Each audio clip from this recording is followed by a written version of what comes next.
Okay, today we're going to talk about design strategy, kind of.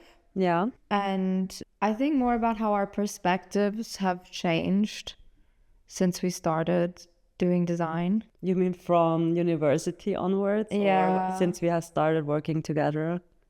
I think both. I mean, they were similar, similar philosophies, I guess. Yeah. I think I think what changed for me when it comes to how I approach design nowadays is one, doing so much user experience design because of all the websites we do, and two, working with clients that prioritize things like requirements over subjective opinions. And before, I think working with clients that were very driven by their subjective opinions, which I think clients who are kind of smaller, maybe like you're working with the person who owns the brand directly. I think they're driven more by like subjective opinions because obviously it's their brand, they're attached to it, it makes sense. And then there's often this like clash because you're also driven by your subjective opinions, because that's just like the nature of the conversation then. And then it's like them saying, I think this looks better this way. And then you're like, well, I think it looks better this way. The conversation was always like at the beginning of our careers was often about things like that, and not like what works best for the product that we're creating and what's like what's the function of the product. And even though we learned in school like form follows function, I feel like that wasn't the reality a lot of the time. And it had a lot to do with like our mentality, but also the clients we were working with. Yeah. On top of that, I think it's also an ego thing. Because an ego thing? Yeah, in terms of course, coming from your point of view, your subjective, I don't know, taste or opinion, whatever, is of course going to outweigh someone else's subjective taste and opinion, especially if they're different. So if I like something just because I like it better, and you like something because you like it better, like none of us is actually right. In my perspective, I'm right. In your perspective, you're right. That doesn't lead to any productive conversation because there is no conclusion to come to. There is no right or wrong in terms of taste. That's why I struggled before I start with the other point, that's why I struggled so much with design, because I was driven by subjectivity. I'm not sure if that's the right word, but yeah, I was basically driven by aesthetics, driven what's cool, and I basically was just not really driven by the functionality of it all. My perspective on design changed in just the past years since we started doing like a lot of like websites where the focus wasn't aesthetics, where the focus was more on the functionality side of things and on the requirements. And suddenly I started enjoying design again because the rules didn't seem arbitrary anymore. I think that my issue was my head works in patterns. I really like recognizing patterns and I work in that way. However, in design, you often break out of patterns, like on purpose. You often, of course, there are like some rules, like, I don't know what is called the golden ratio or whatever. There are rules that make something look better to probably everyone. But you can just break those rules if you think it's better. And then it's just like, yeah, I thought it's better, so I just did it. Yeah. And that kind of drove me crazy. I'm like, why is this better now? I don't get it. And yeah. Yeah, for me it was the user experience side of things. So when you're making decisions based on data and numbers, you can't break out of that anymore because you can't see numbers telling you the button is better on the bottom of this component and then just put it on the top because you think it looks better. That just like wouldn't make sense to do. And it's not something you would do when you're UX designer. So yeah, I think that was just eye-opening to me because it was like you said, like it was these rules that you follow that are making the decisions as opposed to just an arbitrary decision that isn't based on anything except for what you think looks better. Yeah. And I think that changed my whole perspective on design strategy as well as a whole, because it doesn't only affect how I make decisions now when it comes to the UX of things, but also like we're working on an internal project for same, which I guess we can maybe tease a little bit in this episode. Yeah, sure, why not? We can tease it at the end. But it's like something to do with like our community and how we want to kind of change some of our services. But anyway, more on that later. But we were creating like obviously a website for that. We were creating like assets, like digital assets and branding. And the decisions I made were like based on, okay, is this going to work on socials? Is it going to work on newsletter? Is it going to work in all the medium that I like wanted to work in? Like also the colors, like I picked colors and I'm like, wait, this isn't going to work here though. And then, you know, I had to go back and change. And yeah, I liked the colors before better, but I was like, no, we need to do it this way because it's like accessibility and like all these decisions. And I guess it's just changed my perspective in general also on like the whole design process and strategy and also when it comes to like our how we're going to market this. We have like specific target groups in mind. Then I'm also thinking with all these decisions, like, does it fit the target group we have in mind? You know, so it's like, obviously these are things that you do when you do design strategy, but I just feel like back in the day, we weren't doing really design strategy. We were doing design and aesthetics and things we liked. And sometimes it kind of like worked out anyway. I would say we had a pretty good feeling what fits the target group because often, I think also often clients came to us that catered that group. So it wasn't difficult for us to, Yeah. like, it was kind of, I don't know how to say this in English, vorgelegt. It was laid out for us. Yeah, exactly. It was kind of laid out for us. Not always, but I do think that we were, in the back of our minds, we were already strategically thinking about those things. Yeah, I don't think it became like an active thing until I saw and observed how other people were doing it. Like our corporate clients, they're very like, this needs to work for these target groups, and they call out stuff like, is this going to work for this specific target group? You know, they ask you questions like that, and then you're just more aware of those things. And yeah, I just think that now we're at a completely different place in terms of like how we approach design than we were at the beginning. And Yeah. I have probably should thank like the corporate clients for that. Honestly, it was eye-opening. I do believe that, of course, they are at a certain level of success, and I don't want to sound like a finance dude bro, but I think the process makes sense. Not all of their processes, of course. There is a bunch where I'm like, oh my God, I would not work this way, or like hopefully would not work this way if we ever grow that big. What I'm trying to say is that there are a lot of processes, of course, that do work. Yeah. And you should actually look up to the processes, and I wouldn't say like copy per se, but like at least take that as an inspiration and how you could apply it into your business. But I also think that like copy is an interesting word because also when you do like UX design, you're literally copying what other people are doing, because you're looking at what the data says about what works, and then you apply that to your UI. Yeah, that's true. So you're literally like just doing what everybody else is doing. And that can feel as a designer maybe like, oh, I'm just copying, or I'm not doing anything innovative. But it doesn't need to be innovative, you know, like you're just doing what works and what has been proven to work. And it's especially important because we're just like always doing e-commerce stuff. Like it's less important if it's like a portfolio page or a landing page or like marketing. It's not as important there. But like for e-commerce, people just expect certain things, like the cart to look the same. Like if you look at carts of like 10 websites of brands that are similar, they probably all have a very similar cart. Like where's the button? Where's the checkout button? Yeah. Where's the icon? Where's the close button? And all these things. And it's like you're following these rules and you're copying what other people are doing. But at the same time, there's like you're doing that because it's just proven to work. I think I used to have this feeling like, oh, I'm just copying what everyone else is doing, but I don't have that anymore because now I'm like looking at, okay, it works here, so it's going to work for us. Yeah, I think that's because e-commerce is the closest to product design you get in web. Like, I'm not talking about software, web, but like websites as in portfolios or I don't know, doctor website, whatever there is out there.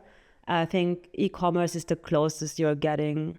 That's kind of like product design already. So let's take, I don't know, I would like to think of product design digital, kind of like as product design non-digital, as in hardware. If we're designing like a camera and you're used to the button, oh my God, the capture button, help, I don't know what it's called in English, the capture button to be on the right top. I mean, that's where you expect it to be. Yeah. Maybe not always in the same exact position, but it's always there on the top. So why would you suddenly put it to the bottom? Like it works there. It's proven it works there. I think every camera follows that rule. And I think it's similar, applicable on e-commerce because you're using that product. You're not there to be like, wow, so pretty. I'm going to stay on this website because I love it so much. It's not like a book. It's not like a magazine where you look at it, but it's a product where you look at it more because it's so aesthetically pleasing. I'm talking about e-commerce. I mean, of course, there are some concepts that don't follow these rules, but they are artistic and they kind of break out of those rules on purpose. I'm talking about really a normal e-commerce that is there to convert, that is there to sell and has no other purpose. Or mostly no other purpose. Yeah, I mean, most big e-commerce barely have any pages like about the brand or our story or anything like that because they're really just there to sell. Yeah, and people just go there to buy. So yeah, that's why I think that you really need to keep the product in the center and you're designing for the product. So we can do really crazy designs in e-commerce. We are capable of that. But it just doesn't always fit the product. Sometimes it does, and then we do it. Yeah. But oftentimes it just doesn't fit the product. So why? I don't know. I feel like back in the days we still would have done it. Like, I don't think we would have been happy with the result if it's not something crazy in quotation marks. But I think now we don't really care anymore. Yeah, I don't really care at all. And I think I used to, like, when we were at university, I used to like prioritize as well, like this whole conceptual stuff and like the concept is the most important thing and everything needs to have a concept. But I feel like now I don't feel that way anymore. I'm more like it has to have a system. You know, for me, like system is the most important thing. Concept is like what an e-commerce store doesn't need a concept. I'm sorry. It needs a design system, but the concept doesn't matter because the content is constantly changing, so you can't really follow a concept. And the concept's probably going to change like for each campaign. So it's not really necessary. I think it would only work if it's a static e-commerce that won't get products added in years. Yeah, if it's like a drop collection, of course, it can have a whole concept. Then again, we're talking about the product. Yeah, exactly. So it's like, it really depends what product you're designing for. I don't know. I just think back in the day, I was very like, this is the most important thing and this will always be the most important thing. And then just seeing like different perspectives and also just the scale of a lot of things, seeing how things on a large scale need to work in a different way, just changed that a lot for me. Yeah, I think it's really cool to see that perspectives and opinions can change depending on the experience. And I, for example, never thought that I could have a lot of fun with design again. And here I am having fun with designing. And that's because I can now follow a system. And now I can actually make decisions based on data. I can make decisions not just based on my opinion, because I never knew how to oh my God, I never... Justify? Yeah, exactly, thank you. I never knew how to justify my opinion about why I think this looks better. It just did look better in my eyes. Yeah. And I had like, I wouldn't say fight, but I had like conversations and discussions with art directors as to why this is not the better decision, but they never really gave me like a reason beyond aesthetics. Like, no, this is like better readable there, or no, this is like, it's better there because of this and this. It was more like, it's just a feeling or whatever. And maybe at some point rules become a feeling. I do believe that, for example, for you, You already follow rules without actually looking them up or anything. You already Yeah. follow them in the design. And I do believe that a lot of people do that too. And they just don't know how to express it or just don't know how to direct it. And I struggled with that a lot. That's why I stopped designing. But since now I'm designing a bit more again, I'm actually having fun. So I think it's just, I needed this perspective change to enjoy it again. Yeah, I also noticed I enjoy the UX stuff more than the actual UI, because to me it's like if the UX is solid and it's working, the UI doesn't matter as much because there's only so much you can change with the UI, you know, when you've already defined like where things are going to be, how someone's going to navigate a page.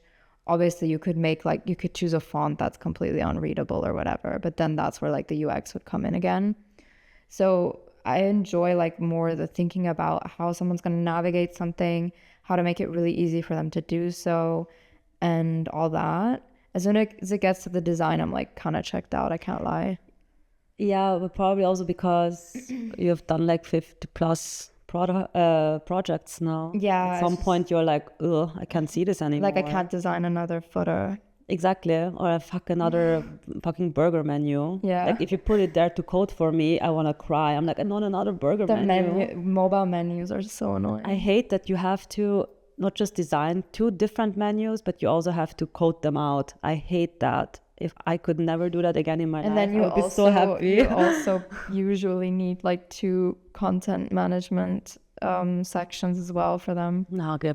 Because I you don't need even, don't even get me different started on the images fucking menus. for mobile and to desktop. But it makes so much sense. It's so important for the website because that's the main navigation point. That needs to be really good. You Yeah. need to optimize that for mobile and for desktop. Those, of course, it looks different on both. I just really hate doing it. Yeah, Totally understand why it's important. I just totally hate doing it. for sure. Yeah. So I think that maybe our focus has, I don't think that, sorry, I don't even know why I said it. I know that our focus has changed a lot since the beginning, and we really prioritize the product and the goal over our subjective opinion on aesthetics. Yeah. And ever since, I feel like super free. I really like that, honestly. I'm happy we went into that direction. Yeah, and I think I know that you also used to struggle extremely with making decisions. Yeah. Like we would be doing design directions and you would be like doing 5-10 different directions and you're like, I can't decide on this, let me do a new direction. And then like you would have like so many different iterations of the same thing and I'm like, just make a decision. Like, yeah, because it's so arbitrary, like, but maybe like this, maybe I like this better, and it's like what I like better, but not what is better for the product. exactly. And I think that's also just been like eliminated, that struggle. And also in general our process is never like that anymore, because now it's like we do a design direction and then we go back and we then look at the briefing and then we think about the target group and then we think of all the things the client told us and then we're like, okay, this doesn't make sense, we have to change this, or like, no, this, let's go with this version because this is more what the client wanted. Like it's just like these decisions about which version is better and what design elements we like or think are going to work are not based on like what we think we like subjectively, but it's more like we like this plus it also fits the briefing, it like fulfills the requirements. Mm-hmm. Do you remember when we did like a bunch of design directions and then we presented them and there was always one that we hated? Yeah. And it's usually the one that gets chosen. And I think that's like a universal experience. And now I do think that we don't really put out anything we don't stand behind fully, because I do think that that version of the product or of that design direction was what fit the briefing the most. Yeah. And the others were just like Our ego. What do we like the most? Yeah. And of course the client chose what fits their requirements and their goals most. And that was usually I would say the uglier version. And that's because you don't we didn't used to put as much thought and energy into that as into the other versions that fed our egos. Like, this looks so good, this looks so great, it's gonna be amazing. And we completely abandoned, not completely, but more or less abandoned the other thing. Oh, that's kind of done, check. and let's do the things we actually want to do. Yeah. And that things almost never got chosen. Yeah, and I also think that the design directions we do now are not as like, they're not like completely different directions. I feel like it's more like this one prioritizes more like the content and the experience, and this one prioritizes more the like shopping experience, you know, like it's more like also requirements based. Like so we do different like styling, but it's still like, what story do we want to tell here? It's more based on that. Yeah, that's true. What goal? Because usually clients have like different goals with a website. It's very unusual to just have one goal. Yeah, I mean, they usually have a few, and then you need to like prioritize what it is, and then like, you have to tell that story. And also there's only so much you can do with their branding. yeah. Like you can't make two completely different worlds with the same branding. It's different if a client doesn't have any branding at all, then of course you can like go into that more. But like for us now, it's the clients all have like very like clear brandings. Like if we go back to Half Day, for example, I'm going to use that example because I think it's a good one. They had like a really strong branding. They came to us and they needed a website. And then the directions we did were very different, but not in how they looked because you're using the same branding. But it was more like this one utilizes like the sticker assets as like this really big thing on the website, and this version does something else, you know, like those are the kinds of things that were different in those directions and not like completely different worlds, because that doesn't make sense there. Yeah, I do believe that I wouldn't say the more restrictions you have, the better the design gets. I just think that if you have restrictions and like a frame, you can like walk within those restrictions and frames and be innovative in that setting. Whereas if you're just completely free, I go crazy. I do like to have some kind of framing, some kind of, I don't know, constraint, I guess, because I think otherwise you're just like focusing on everything and nothing. Yeah. And that's also why I like the concept of niching down so much, because that's for me something similar. You stay within a constraint. You can always break out of it. You can always add to it. The frame can get bigger, always. It's just that you need to start somewhere. And I like to have this constraint, that little box, and then you can work your way out of it also. You don't need to stay in it, but it's a nice starting point. Yeah, definitely. So should we tease what we're working on for Same? Yes. I don't know what we should share yet. For how much? And maybe you can do this. Me. Yeah. So you're putting the responsibility on me. Okay. I mean, we just did the whole strategy, so. Yeah, it's not done yet. Okay, so I've been doing strategic work for that project, and the reason we cannot share so much of it yet is because we still have to like, I don't know, work out all the services and concepts. So I don't want to tease something that's not going to happen. Yeah, It wouldn't be nice. But what we can say is that our podcast and community and blog has been going in a direction of helping people, like helping creatives in their business journey. Yeah. And helping them with managing clients or making money, hopefully. And we want to just take that concept on another level. Yeah. That's a good way to describe it. Yeah. And I think maybe like in another episode, we can go in way more detail, because I do believe that we will have the concepts locked down soon. Yeah. But yeah, I feel like that I'm more comfortable with sharing what we're actually gonna do. Otherwise, Yeah, we might make no, empty for real. promises when someone is like, hey. No, because we haven't decided like what the details are and all the things that we want to do with it. So makes sense. But what we can say is that it's gonna be for people like us, or people who are starting out like we did, to help them grow their business, and also help them like with things like positioning, pricing. So Yeah, basically that's the things we do goal. here. Things we do here, but in a more like intimate setting, like one-on-one, really like helping people individually instead of I like think you are like already spoilering. spoilering. No, but instead of like on a just general putting it into the void way that we do now. Yeah, in a different format. Yeah. So that's kind of the what we're working on. Stay And tuned. yeah, we gotta finish the website. That's And on the me. strategy. Yes. Okay. Okay. Thanks for listening. Wait, should we tell them to sign up for something to get notified? Yeah, okay, so check out the link in the description where you can already like see a little bit of what's happening. Yeah, true. And then there's like gonna be like a sign up field where you can sign up for updates.